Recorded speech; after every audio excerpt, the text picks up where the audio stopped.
Hello everybody, how are you doing? Hello to everyone on Facebook. Hello to everyone on YouTube. My name is Trisha Schinkel. I am your Awakening Life Coach from innerbuddha.ca. And we are here with the energy reading. Now, it feels like forever since I've seen you guys or been here, or a lot has happened for me. I don't know about you. No, I've been kind of getting swept away in all of the energies and all the emotions, all of the things that are happening in my life. So it's just been a whirlwind for sure. I don't know about you, but it's all about integration, right? It's all about allowing everything to kind of settle. And for me, I personally am a very emotional empath. So my emotions tend to run away with me. And one biggest lesson that I've ever had to learn in my life is to allow the cycle to go, right? Just kind of, it's like a washing machine. There's a cycle and your emotions need to go through all of the things that they need to do in order to be processed in general, right? So that's kind of what I've been busy doing. I'd love to hear from you. I'd love to know what you've been up to and how your week has been going. And so what I have released this week actually is I did a podcast interview with Carmen Palencia, and she is in this group as well, in the Facebook group. And we did an episode all about the narcissist empathic attraction. And it was a very interesting conversation, and I encourage you to check it out. There is the video that I released on the YouTube channel, so just under the Awakening Journey. Or you can also listen to it on the podcast as well. That's available there too. Episode 15, 16, one of those. Most recent one anyway. So before I get into the actual reading, I just wanted to kind of let you guys know about the new content that was coming out. And of course, I do have new coaching spots available now. So if that's something you're interested in, let me know. You can always message me. So when I was tapping into the energy this week, it took me a little bit to get back into it. I'm not gonna lie. I felt like I was a little bit cut off, and I just basically had to step back into my human for a bit. And, it's not so much that I'm completely disconnected from spirit, from channeling, from messages from my guides and angels, but sometimes you just have to slow it down, right? So it was interesting trying to get back into it. But what I did get was pretty big. It's a pretty big message, and it's very simple, concise, but yet it's powerful. It can be very powerful. So what came through was a question. And a question that I find myself asking a lot lately, trying to navigate, my next step, where I'm going. And the question is, how can this be easy? How can this be easy? So really, it's about tuning into whenever you presented with a problem, something that's happening in your life, something that you feel that shouldn't be going the way it is, but it is. And you're trying to find a solution. A lot of the times as an empath, you can get really wrapped up in the emotion of it, right? And that's when if you don't allow the cycle to play out, that's when you can get trapped in it, and then it keeps cycling until you let it go.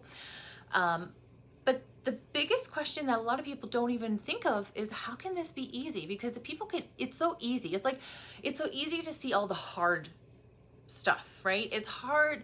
It's easy to see what's going wrong. And because that's what our brains are trained to do, is trained to complain, trained to see all of the bad stuff, and that's the stuff that you share, like bad news goes like wildfire, and like the good news, and doesn't go as fast, right? We don't hear about the good stuff as fast. And so what guides and angels and all of our team on the other side just want us to come back to is asking yourself, how can this be easy?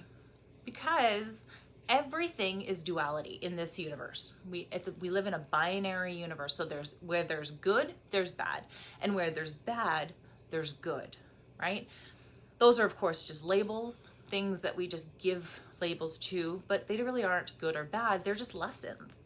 They're just opportunities for growth, right? And that's just kind of tuning back in And when you do get wrapped up in those emotions and you go days and days of just crying and crying, because I can tell you that's what I've spent doing over the past couple weeks, is just allowing it and then asking yourself, okay, so I can see how it's been hard. I can see how stuck I am, how frustrated I am, how things aren't going my way, but how can this be easy, right? Just tuning back into that.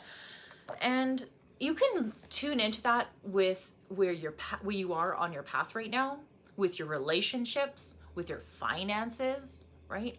In your health, your mental and physical wellness. There's a lot of easier ways to do things. And to be honest, I've always been the one that trying to find the easy route for everything, right? And I found it's not lazy. It's actually really the most creative thing you could do. That's the thing, is looking at it in a different way, right? So it's not a shortcut by any means, trying to find the easy route. It's actually harder than it seems at first, right? It's just like a muscle. It's just like a practice of anything.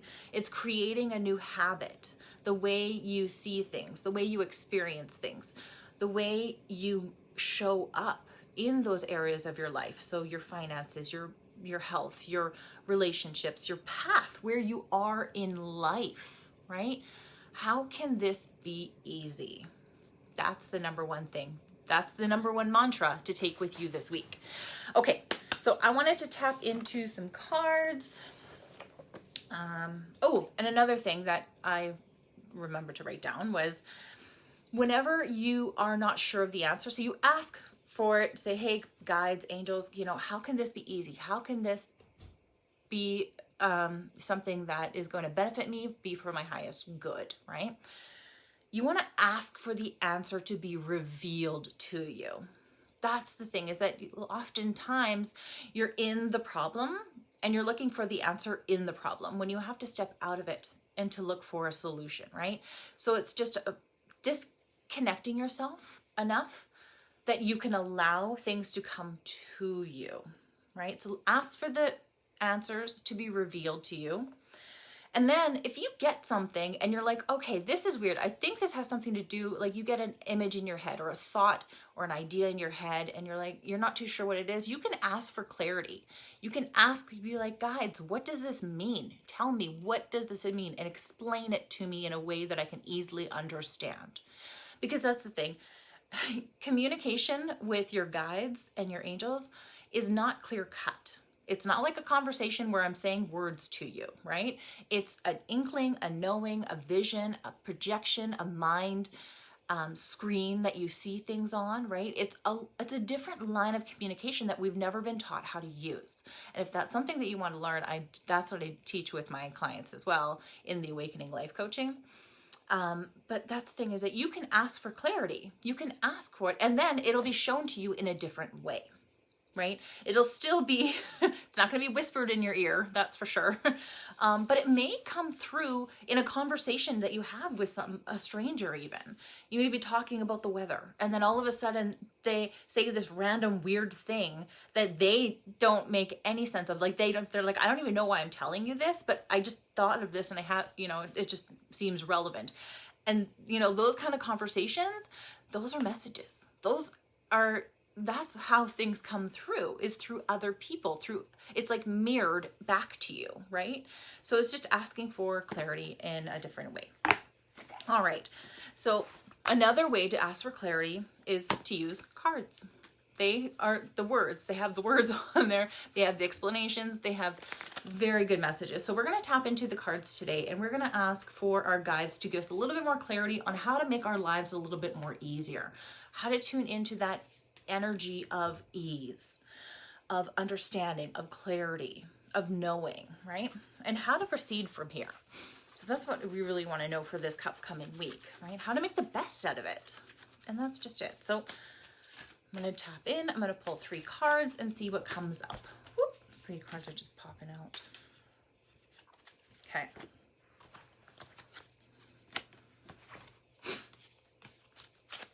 Two popped out. We're going to get one more. Just a second here. There we go. Okay. All right, so the first card that came out was Get Grounded. This is a beautiful card. I love the depictions in this deck. Get grounded. So empaths, highly sensitives, connect with nature. So this is specifically to our group, to everybody here, because we're all empaths, we're all sensitive beings, right? The biggest thing is to be grounded. And when you are grounded, that's when the information can come through a lot more easy, is when you're just kind of like lost in your day, you're doing your thing, you're kind of open and receptive, right? Being grounded really helps you be in your body. And when you're in your body, then you can receive the messages that you need, that need to come in clearly, right? So getting grounded, I'm gonna go look into the book and see what it says in here. Getting grounded, page 66. Okay.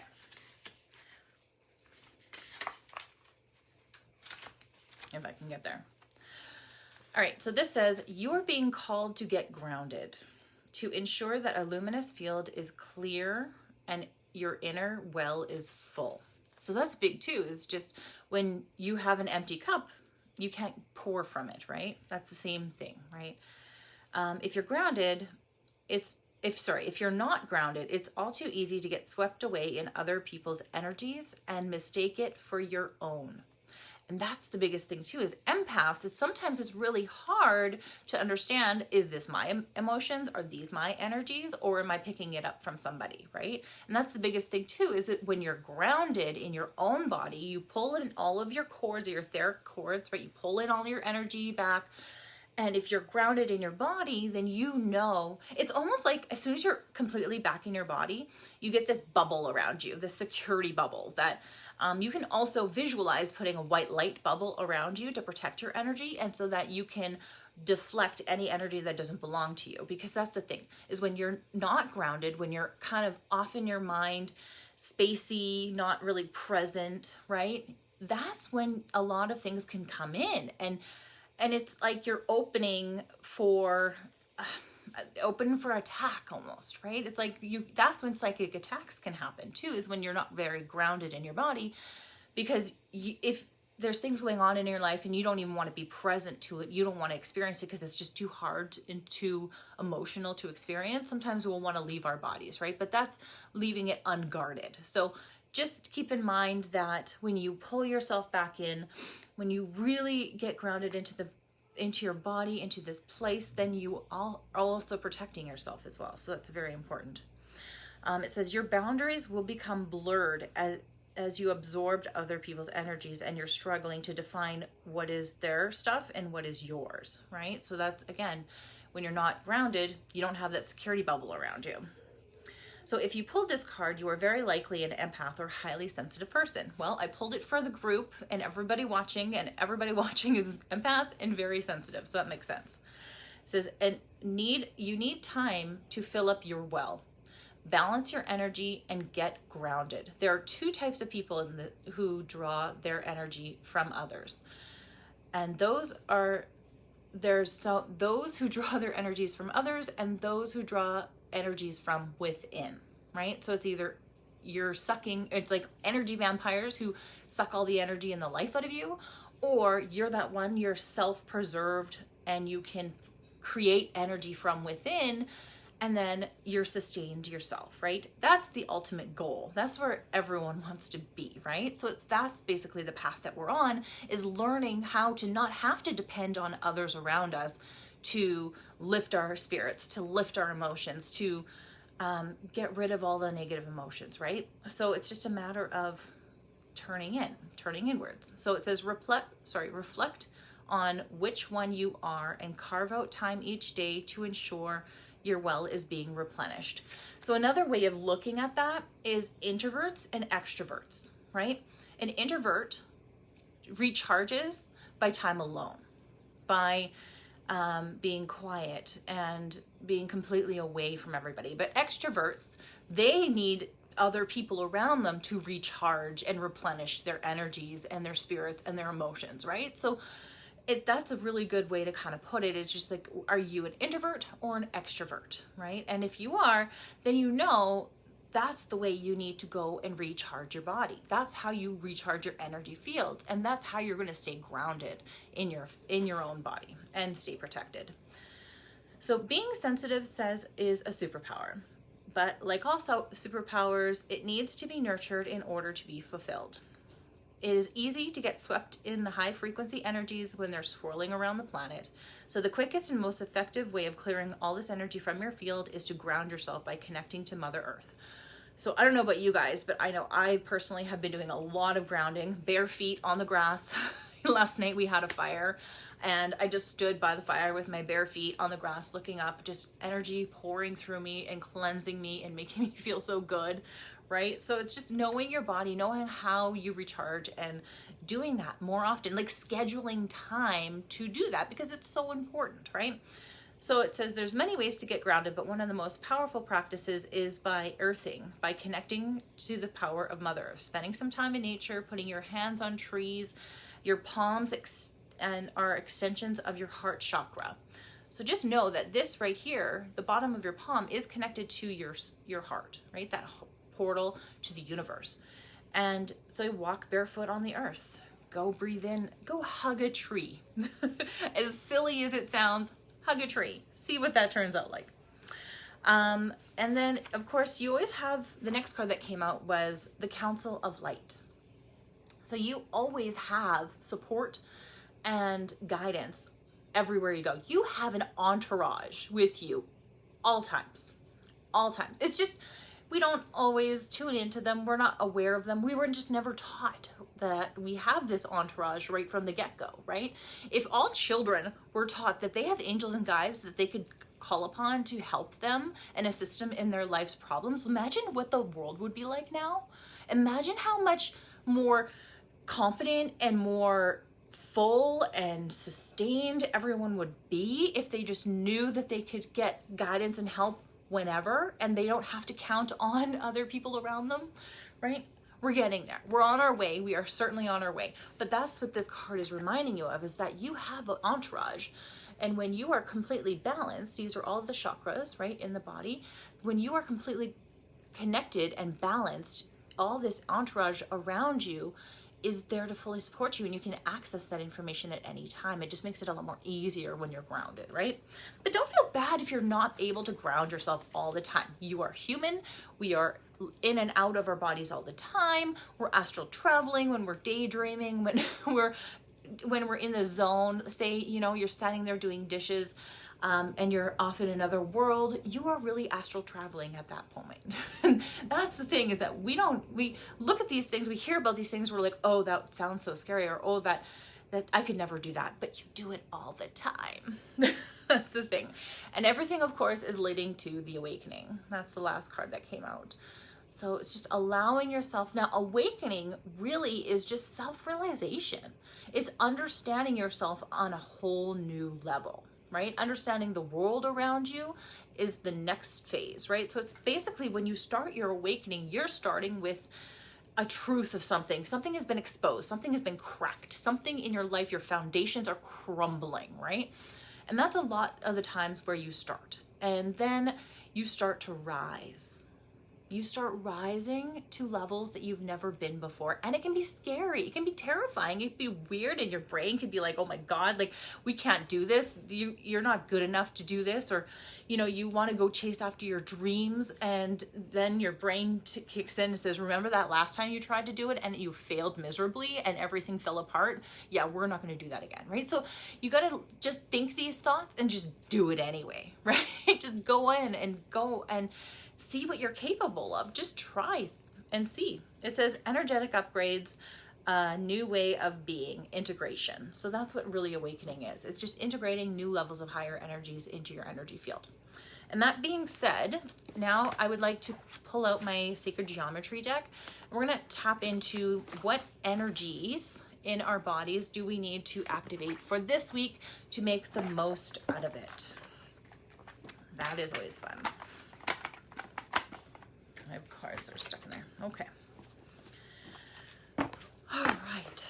So I want know too, if you guys are watching live or the replay, you know, if any of this is resonating with you, please let me know and, you know, say, you know, I totally get that. I understand that. Or thank you for sharing that. You know, like, I would love to hear your feedback. I would love to hear, and if you're watching on YouTube, definitely make sure to hit subscribe and share this message with anyone that you feel that would resonate with it as well. Okay. So the one that just popped out, there's two actually that I feel that have popped out. The first one was romantic love. That sounds like fun, right? Romantic love. Where's the book? So the card itself, so this is the energy that you need to activate within your energy fields this week in order to get the best out of this week. So romantic love. So whether that be romantic with a partner or by yourself, just having those feelings of love and adornment for your own, well, your own self, right? It says the frequency of romantic love supports our journey to feel whole, to feel complete through the experience with reflection of conscious lover, right? So that's really what romantic love is. It's just people feel that they're incomplete by themselves, so they go and find a partner who feels that they are compatible enough to make you feel whole. But the fact of the matter is that in order to feel whole, even if you have that other partner, it's not going to completely complete you until you feel whole within yourself. And that wholeness then radiates out into your relationships, into your other areas of your life that it really makes a difference. So it's not so much saying if you're, you know, if you're in a relationship or not, the energy, this is the thing, is the thinking, the way of being, the way of acting is in a romantic love, right? That's the energies that you want to pull out this week. So just in that place of feeling whole, and you are good enough, and you have everything you need in front of you. You have a roof over your head, you have food in your cupboard, you have clothes on your back, right? When you start with the simplicity of that and then grow from there, the wholeness, the romantic love, you're going to start feeling that for everybody, right? You don't necessarily have to have a romantic relationship with everybody. What I'm saying is that, of course, you can start radiating that kind of love to everyone. And it then comes back to you. It then is reflected back to you because everyone in our life is a mirror for ourselves. And the next one that came up was our third eye. The third eye, that's your insight. That's your knowing. That's your connection to the other side of the veil. The card itself, it says the frequency of the third eye, the indigo flower, the flower of life, right? It supports our intuition and our inner knowing, our imagination, and our psychic powers. And here's the thing. We are all psychic. We were all born psychic. We all have this innate ability to tap into. It's just that you've been told that only special people have this. Well, guess what? I'm going to tell you something different. Everybody has this. So exciting. And if you want, you can tap into it. You can access it. You can learn to use it at any point in time. And it's only going to benefit you. So opening your third eye, basically you can do it with crystals. There's a lot of it's basically the crystals. I'm just trying to think right off the lapis lazuli, right? There's amethyst. Those are crystals that are really good to help open up your third eye, right? Open up that intuition, open that knowing. Sometimes what might happen is you'll get those drops of insight in every once in a while, because sometimes your third eye will open and then close right away because it's not trained to stay open. So you'll get those insights, but then you'll ask for clarity and it won't come, right? But it's just a practice. It's just a knowing. It's just a using it more and more kind of thing, right? Okay. So that being said, you're opening your third eye. We're going into the energies of romantic love, wholeness, completion, right? Big, big things. So the last thing I'm going to do, of course, is tap into our animal totems and see what spirit animal is going to be guiding us this week. It's always fun to have that spirit guide, something that you can physically, or not physically connect with, but energetically on a visual level, right? Okay, so I'm going to ask for our guides to bring forth the animal totem of the week. Interesting. Okay. All right. So we got our animal. Ooh, this really goes with the theme of the week is the parrot. So the parrot, it says, listen intently to understand. Right? So again, when we go back to the beginning of this video, when I was saying the question that was coming through is, how can I make this easier? And in order to get the answer, we have to, of course, ground into our body and allow the messages to be revealed to us by opening our third eye. See how this all kind of connects to each other? It's like looping everything in. So let's see what the guidance of the parrot says. Tapping into that. Parrot, parrot, parrot. Okay, so it says, when you receive this card, you are being asked to listen with your heart and your soul in order to understand what people are really saying to you. So use all your senses to note what they are truly imparting and what's going on inside of them. You may discover more than what you thought possible. So again, that's really just looking at the energy or the people talk with their body all the time, right? Words say one thing, but their energy says another. It's really allowing yourself to start paying attention to the energy more than what the words are saying. Words, you could say so many words, but it's the intention and the energies behind the words that make any communications, right? And because you're empaths and because you're highly sensitive, you're also highly sensitive to those energies and you can read them a lot easier, right? I'm sure you've noticed that in your own life. So you may discover more than you thought possible. So when you are being reminded that the archangels work through color, when you wear a bright color or choose one for your home or for your workplace, the angels can radiate their light and through their lessons through the vibrations. So really, that's a very interesting thing, is the brighter the light of color, the color, right? The more the energy is going to radiate through it. Very interesting. So you are on Earth to learn everything you can while in a physical body. So take every opportunity that appears and hone in on your gifts to demonstrate them whenever you can. That is the guidance of the parrot this week. Very good stuff. Very great to tune into. And I love how it all kind of just ties in together. Listening for and allowing the messages to be revealed to you. Tuning into that energies that you may not have tuned into for a while, and being open to endless possibilities, right? All right, so that is it for me this week. I thank you so much for being here. Thank you so much for hanging out with me. Make sure to share this if you're watching it on YouTube. And if you are on YouTube, of course, you are invited to join the Facebook group, The Awakening Journey, there as well. I'd love to have you. So that's it for me. I send you so much love, so much light, and I will see you again very soon. Mwah! Take care. Bye-bye.